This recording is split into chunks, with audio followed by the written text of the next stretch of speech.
another post-cult worldview ride-along. I believe we are up to episode 9. In this video I have a train of thought that I'm going to try to follow. I'll talk a little bit about intelligent design, then we'll get to the concept of an infinite regress, and finally the cosmological argument for God. Intelligent design is a movement that attempts to show that evolution is insufficient to explain the variety of life that we have here on the planet. To the eyes of scientists, intelligent design is seen as a version of, or really cloaked, creationism.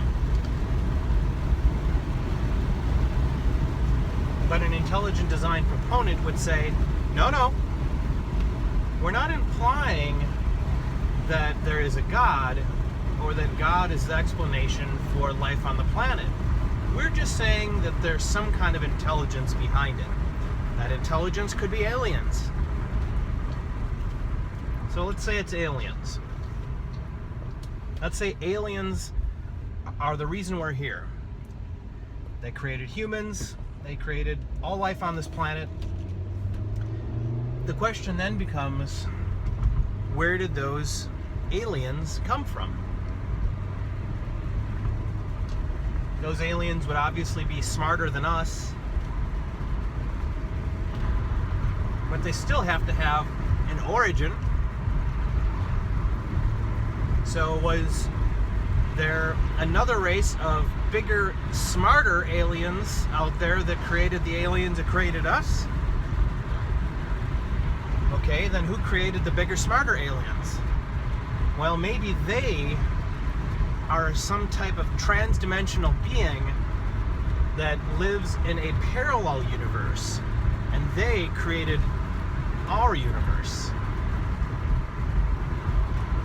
Well, where did those trans-dimensional beings come from?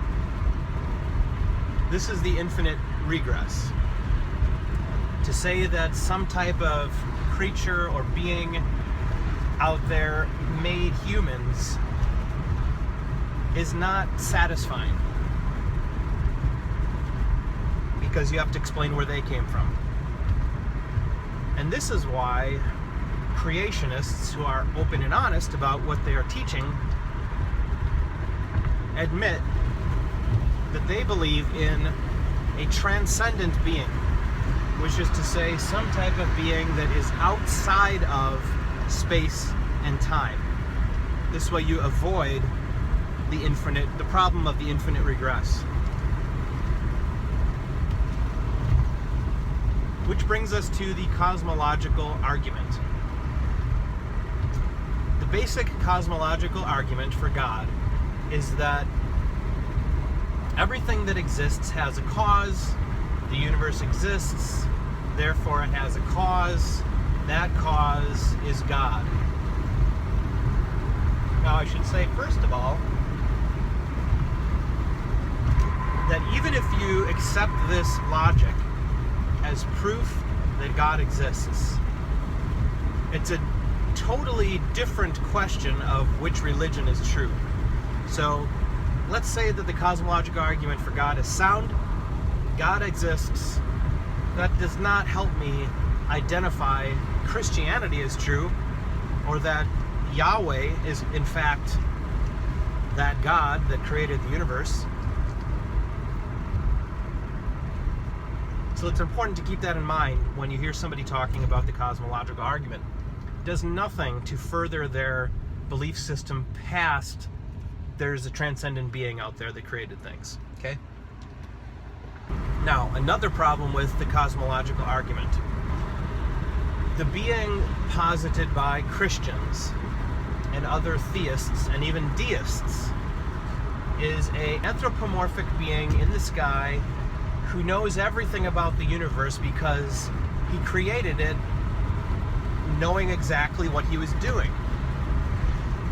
And if you believe in the Christian God, that God knows each of us intimately, knows everything about our brain, and listens to all of our prayers, and again, understands everything about creation because he knew exactly what he was doing.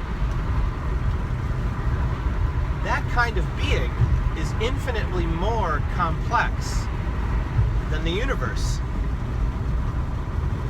So where did he come from?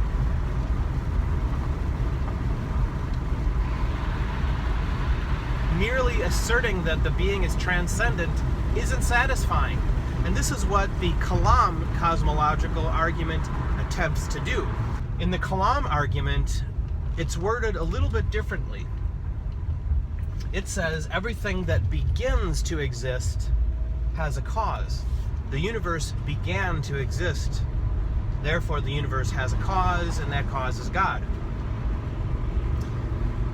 This is clever wordplay to the ear of a non-believer, and I find it completely unpersuasive. They're just asserting that God didn't begin to exist, and therefore the laws of cause and effect don't apply to him. Well, why don't they apply to him? Just because you said so. And you said so because that's what the book says. And I don't just mean one book, there's more than one book that makes that assertion. So you gotta pick one of these books, which out of all of them, you're going to find aspects that are both falsifiable and falsified. And you're still gonna put your faith in that book and say the God in this book is real, is transcendent, and therefore didn't have a beginning, and therefore the laws of cause and effect don't apply to that being. I don't buy it. Now, the other thing implied by the Kalam cosmological argument is that our universe began to exist. Therefore, the laws of cause and effect do apply to our universe, and it requires some type of external cause. And again, that cause is God.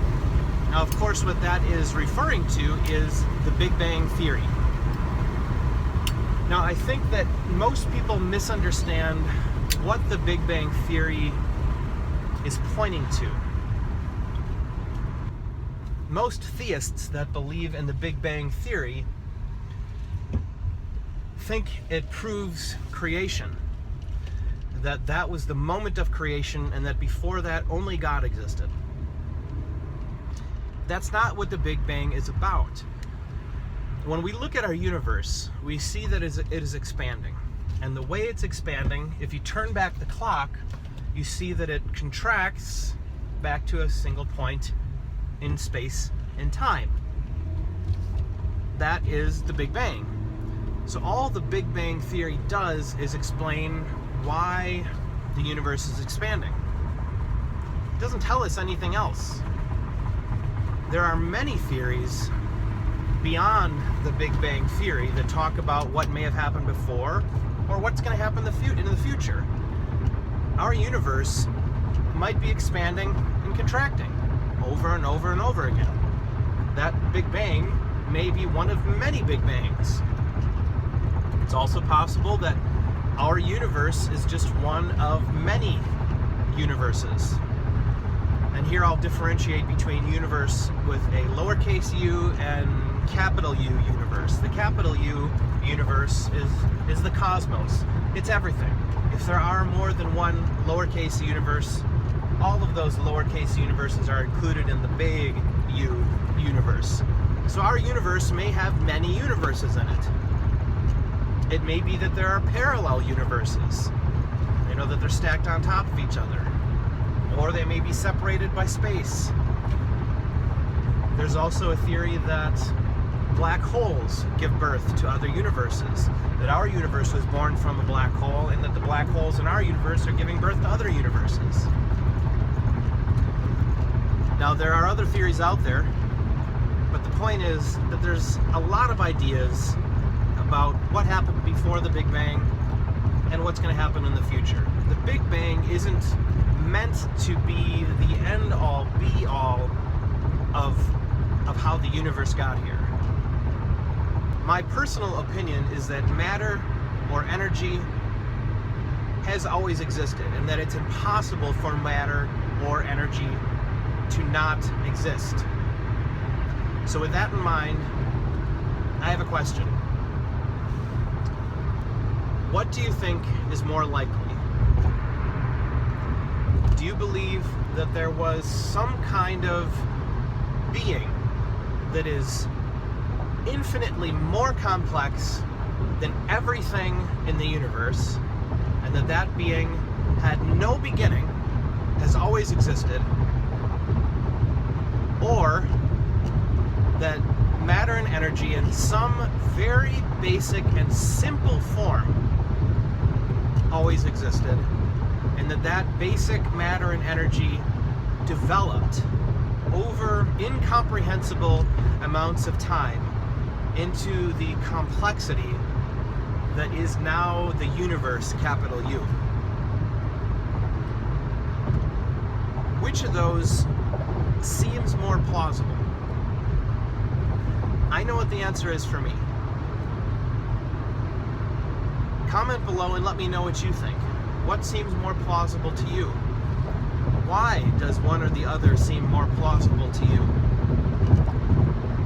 And remember, there are more things in heaven and earth than are dreamt of in our philosophies.